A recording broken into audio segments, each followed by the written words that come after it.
littéraire, tous les mercredis de 20h à 21h. Prenez le rendez-vous avec Jean-Jacques Foucault.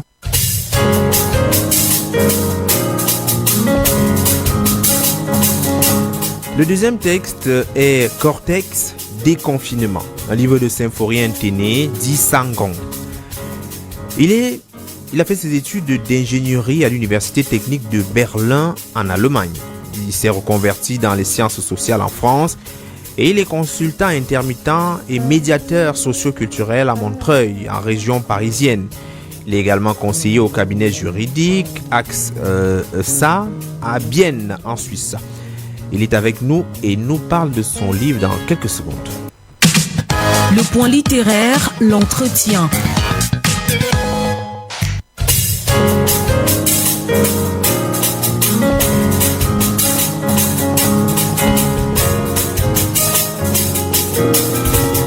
Symphorien Téné, bonsoir et bienvenue sur le point littéraire. Bonsoir Jean-Jacques Foucault et bonsoir aux auditeurs du point littéraire sur LFM. Je dois avouer que j'ai été intrigué par le nom, Sangong. Une signification particulière? Sangong, dans ma langue, ça veut tout simplement dire défenseur du peuple. Défenseur du peuple. Oui. Et cette fois-ci, pour ce livre, parce que je me rappelle, il y a plusieurs années, on s'était rencontrés pour les 100 choses que les jeunes doivent connaître. Oui, les 100 questions que se posent les adolescents. Effectivement. Et avant ça, il y avait Citoyenneté responsable. Donc je pense que je suis passé sur l'une de vos émissions aussi en 2016, si je ne me trompe pas. Vous avez bonne mémoire. Oui, c'était effectivement en 2016. Ouais. Alors cette fois-ci, on se retrouve sur un registre totalement différent. C'est un livre, on va dire, un peu plus engagé. Cortex Déconfinement. Rassurez-vous, messieurs et dames, il ne s'agit pas de Covid-19. Mais il s'agit d'une révolution au niveau de la pensée. Alors, pourquoi avoir écrit un livre comme celui-ci?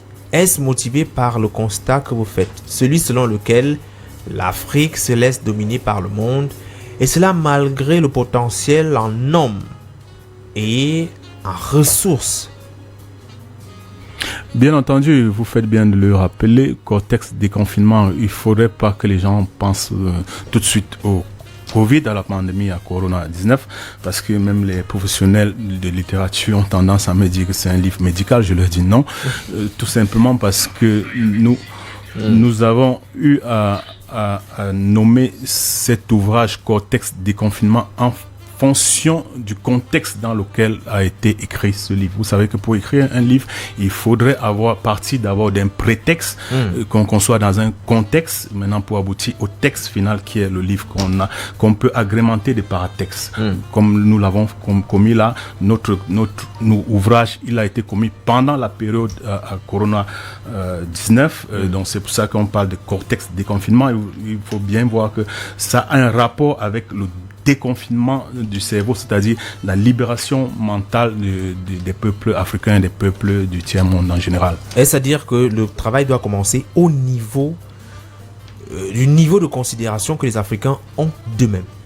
Bien entendu, le prétexte déjà, comme on disait tantôt, de l'ouvrage était de l'inégal partage des richesses dont dispose le monde entre les humains.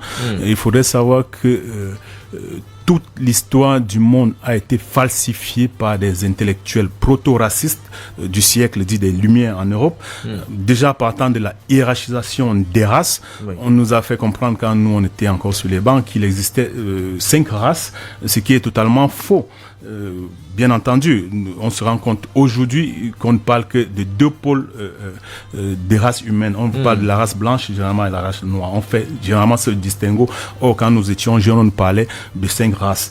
Et selon nous, en tant qu'auteurs, en tant qu'intellectuels, nous savons qu'il n'existe qu'une seule race, qui est la race humaine. Parce que si on parle même déjà de la dénomination des couleurs, comme on nous a enseigné, il n'y a pas une race qui peut être blanche. Quand on parle de la couleur blanche qu'on nous a enseigné, il n'y a pas de race qui est blanche. La seule race encore qui pourrait respecter son critère de couleur, c'est la race noire, parce que il y a des êtres humains qui sont vraiment noirs en rapport avec la couleur noire. Toutes les autres races qu'on nous a enseignées, que ce soit le blanc, le rouge, le jaune, et tout ça n'existe pas.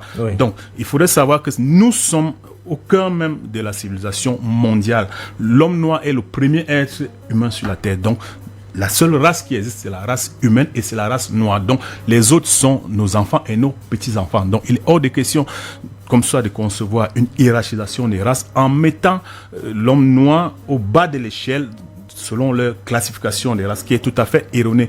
Et ils ont comme ça réussi à infantiliser notre peuple, le peuple noir, qui se considère comme une race inférieure, pourtant assis sur des richesses énormes dont nous ont doté la nature, et d'où les autres viennent allègrement se servir en ne nous laissant que des miettes dans nos sébiles sous forme de diverses aides, ironiquement, et des subventions et tous les ajustements qu'ils nous proposent. Il faut que l'Afrique se réveille. C'est ce que semble dire le livre. Et l'Afrique doit se réveiller en se reconstruisant. Et pour se reconstruire et s'imposer non plus comme un continent qui subit, mais qui produit aussi et qui peut avoir sa force de proposition, vous pensez qu'il faut travailler dès la racine. C'est-à-dire que d'abord au niveau de la cellule familiale, pour consolider les liens et donner les bases structurelles à ces jeunes. Bien entendu. Ce que nous proposons dans le livre, c'est de commencer déjà à éduquer nos enfants de la cellule familiale. On a tendance à dire que l'exemple viendra du haut. Or, c'est assez faux. Si on est resté longtemps sous la domination des autres parce qu'on a entendu que les leaders qui sont du haut, comme on dit, n'ont pas réussi à relever le peuple. Donc, c'est à nous maintenant, parents et à tous les adultes, de prendre leur destin en main en commençant par éduquer leurs enfants dès la cellule familiale pour essayer de changer la donne. Et si les pouvoirs publics n'arrivent pas à changer les systèmes éducatifs qu'on a, qui persistent jusqu'à aujourd'hui, qui sont hérités de la colonisation et qui ne nous enseignent qu'à être des subalternes, à être des sous-hommes par rapport aux autres races, par rapport aux autres peuples, c'est des choses qu'il faudrait revoir en tant que parents, en tant qu'intellectuels, en tant que les gens qui sont ouverts d'esprit pour essayer d'éduquer nos enfants à ne plus être comme ça sous le complexe d'infériorité par rapport aux autres peuples. Les mauvaises influences qui arrivent dans notre famille avec les contacts avec le téléphone et d'autres influences, la télévision et autres. Mais il y a aussi au niveau du système éducatif, vous trouvez et vous pensez qu'il faut revoir le type d'information ou le type d'enseignement qu'on donne aux élèves en Afrique. Oui, nous avons comme ça énuméré quelques tas et quelques phénomènes et quelques fléaux qui essaient de nous embrigader nos cerveaux et qui nous sous-développent parce que toutes ces tas nous enveloppent en même temps. Donc nous avons énuméré en premier lieu le système religieux qui est vraiment une réelle tare pour le peuple africain et le continent africain. Donc les Africains doivent apprendre à parler sans tabou de la religion. Donc nous invitons les Africains parce que il faudrait savoir qu'aborder les questions religieuses en milieu africain, c'est un problème très délicat. Beaucoup de sensibilité. Beaucoup de sensibilité. Pourquoi? Parce que la religion est le seul héritage que les Africains ont, je vais dire, ont su vraiment conserver jusqu'à nos jours et qui les a franchement abrutis parce que notre jeunesse et notre peuple justifient la paresse par la prière, ce qui est archi faux. Nous pouvons essayer de nous développer en essayant de remplacer cette prière par le travail. Comme disait Cheikh Hamidou Kane, à tous les chrétiens du monde, on dira le travail mieux que prière est aussi prière parce que le travail libère l'esprit, le travail nous développe. Il faut la bonne gouvernance, il faut améliorer le système sanitaire, le peuple doit pouvoir se soigner convenablement parce que véritablement sans la santé on ne peut pas arriver à quelque chose. Bien entendu, pour avoir un bon système de santé, il faudrait déjà avoir un nouveau paradigme éducatif parce que si on a des brillants docteurs, médecins aujourd'hui dans nos continents, des brillants ministres, des brillants avocats, mais qui vont délaisser le système de santé en Afrique pour un simple panari pour aller se soigner ailleurs. À l'extérieur. Pourquoi cet état de fait alors qu'on a des intelligences et on a de la matière, on a des ressources pour le faire. Si nous n'avons pas compris que ce système éducatif est assez désuet, donc nous n'allons jamais nous développer si on ne change pas la donne. J'ai vu, on va pas aller au cas par cas, mais pêle-mêle, à l'intérieur de votre livre, vous parlez de discipline. La discipline est même individuelle. C'est-à-dire que les Africains doivent penser à éviter au maximum les divertissements, les éléments qui vont les distraire. Vous parlez par exemple de la nécessité de garder un corps sain, dans un esprit sain. Finalement, l'Afrique a de réels problèmes sur tous les points, surtout sur la psychologie humaine. L'Afrique a un réel problème, comme nous avons dit tantôt. Il y a 4 principaux égrégores qui nous sous-développent parce qu'ils nous enveloppent. J'ai parlé tantôt de la religion, qui est le premier facteur pour moi, le premier fléau de notre sous-développement. J'ai parlé du système éducatif. Maintenant, il y a le système médiatique qui est un réel fléau aussi. La communication. Comment parle-t-on de notre pays? Notre pays, déjà, s'inspire de la communication qui vient toujours de l'extérieur. Je ne vous apprends rien. Nous sommes sur un fait d'actualité aujourd'hui au Cameroun avec l'assassinat d'un journaliste comme vous. Les enquêtes ont été débloquées à partir de quoi? À partir des médias occidentaux. Or, nous avons nos médias ici sur place. Pourquoi on n'écoute pas nos médias? Il aurait fallu que Reporters sans frontières prenne le dossier en main, qu'il passe à TV5 pour qu'une espèce d'enquête puisse être ouverte au Cameroun. Vous voyez le problème? Ça veut dire qu'on ne fait pas confiance à nos médias. Si on ne fait pas confiance à nos médias, à quoi nous servent nos journalistes? S'il faut tout le temps aller chercher l'information ailleurs pour essayer de l'appliquer chez nous. C'est de ça que je parle. Quand je parle de système de communication qui est désuet, si notre peuple est accro aux médias mainstream, ça veut dire qu'il y a un problème. Ce ne sont pas les médias mainstream, ce ne sont pas les Occidentaux qui vont venir nous apprendre qui nous sommes. Nous devons être libres de donner l'information au monde entier pour qu'ils nous considèrent comme nous voulons qu'on nous considère. Ce n'est pas comme eux, ils ont décidé de nous considérer qu'on doit tout le temps accepter. Vous parlez de bonne gouvernance, il est nécessaire pour qu'en Afrique, les choses soient gérées avec, on va dire, avec tact. À l'intérieur, vous présentez à peu près 6 piliers. 6 piliers sur lesquels repose la bonne gouvernance. Vous parlez par exemple d'une justice indépendante, équitable pour tous. Vous parlez d'une éducation prioritaire, un travail pour chacun, plein emploi, une alimentation au minimum, vitale assurée à chacun, c'est-à-dire autosuffisance alimentaire, un logement décent pour chacun, un système de santé fiable et efficace. Ce sont les piliers qui matérialisent en quelque sorte la bonne gouvernance. On en est loin? Pas du tout. Il faudrait commencer par là. Ce sont les principaux piliers que j'ai définis dans le livre. Donc, pour avoir une bonne gouvernance, il faudrait déjà avoir l'autosuffisance. Il faudrait avoir une éducation en fonction de nos besoins et de nos aspirations, inspirées par nous. Il faudrait avoir, j'ai cité, un logement pour tous. L'Afrique est un continent assez vaste. On a de l'espace pour pouvoir construire des logements pour tout le monde. On a des matériaux qui sont pas chers, qu'il ne faut pas tout le temps importer. On peut les transformer sur place pour essayer de doter chaque citoyen d'un logement sain. De l'emploi, on peut créer de l'emploi, au lieu de former nos jeunes, comme je le dis dans le livre, à aller faire des CV à la fin de leur formation.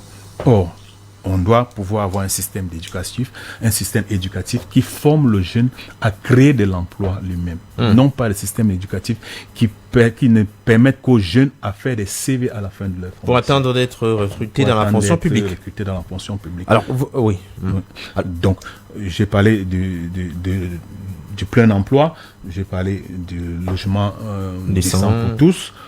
J'ai parlé d'un système sanitaire, un système sanitaire, comme je disais encore tantôt. Il est hors de question qu'on a des responsables qui délaissent nos hôpitaux pour aller se soigner ailleurs. Bien même dans les décrets, dans notre administration, notre loi permet même après les nominations que des dirigeants aillent se soigner à l'extérieur. Il y a prévu ce qu'on appelle l'évacuation sanitaire dans les nominations. Vous ne trouvez pas que c'est absurde pour un pays qui aspire au développement? Au lieu de penser à créer un système sanitaire sur place, on va introduire dans les nominations la possibilité d'évacuation sanitaire et la prise en charge même des familles et tout ça. C'est assez absurde pour un pays qui veut se développer. Alors, même dans le livre, on voit un peu globalement la situation. On estime que l'Afrique, pour pouvoir émerger, pour pouvoir s'affirmer sur le panthéon mondial, il va falloir se mettre ensemble. Est-ce que l'unité africaine ou alors l'Union africaine véritable est envisageable? L'Union africaine est envisageable, mais il faudrait avoir à la tête de l'Union africaine des dirigeants qui sont soucieux du devenir de leur population. Vous savez, en Afrique de l'Ouest aujourd'hui, en parlant de l'actualité, il y a 3 pays qui sont en train de se retirer de l'Union africaine et de la CEDEAO, à savoir le Mali, la Guinée et le Burkina Faso, qui sont en train de se retirer. On va dire des récalcitrants. Ils ne sont pas récalcitrants. Récalcitrants, ça c'est vu sur le prisme de la France. Des Occidentaux, justement. Ce sont pas, ce sont des dirigeants qui se soucient du bien-être de leur peuple. Et quand on se soucie du bien-être de son peuple, on doit sortir de ce que De Gaulle appelait ces machins-là. Alors aujourd'hui, vous avez dit c'est envisageable, l'Afrique peut y arriver avec des dirigeants, mais est-ce qu'il est possible de l'envisager avec les dirigeants actuels? Faut-il attendre une nouvelle génération qui pense autrement? Il ne faudrait pas attendre une nouvelle génération, il faudrait que le peuple prenne ses responsabilités en main, parce qu'il faudrait savoir que chaque peuple a les dirigeants qu'il mérite. Si on a eu des révolutions comme au Burkina dernièrement, c'est parce que le peuple a soutenu l'armée. Si on a eu des révolutions au Mali, c'est parce que le peuple avait soutenu l'armée. Il faudrait que chaque peuple doit apprendre à soutenir son armée pour qu'il y ait ce qu'on appelle une révolution saine pour le bien-être de tous. Séphorone Téni, pourquoi est-ce qu'il faut lire absolument ce livre? D'abord pour les Africains, pour les Camerounais, ensuite pour les Africains. Il faudrait lire ce livre déjà pour essayer de se décomplexer en tant qu'Africain du complexe d'infériorité dont, comme je disais tantôt, les intellectuels proto-racistes ont inculqué à notre peuple. Il faudrait donc se débarrasser de ce complexe d'infériorité pour pouvoir aboutir peut-être plus tard à une humanité réconciliée et une humanité apaisée. Parce qu'il faudrait savoir que tant que l'Afrique ne sera pas apaisée, le monde ne vivra pas en paix, parce que nous sommes les pères de tous les autres peuples du monde. Le livre est disponible à Yaoundé au Cameroun ou dans d'autres villes, c'est possible de l'avoir? Le livre est Contexte disponible. des confinements. Contexte des confinements, on peut l'avoir aux éditions Proximité à Yaoundé, on peut l'avoir à la librairie des peuples noirs, on peut l'avoir à la librairie Kama Sophia, on peut l'avoir en France aussi chez ICES, à la FNAC, on peut l'avoir à Douala, FNAC Douala aussi, en Guinée on peut l'avoir aussi dans la librairie Royale, comme chez vous Royal FM, et dans d'autres pays, nous sommes encore en discussion avec les promoteurs de la chose littéraire. Le temps passe très vite, malheureusement. Il ne me reste plus qu'à vous dire merci d'être passé, d'avoir répondu aux questions du point littéraire. C'est moi qui vous remercie et merci à vos auditeurs.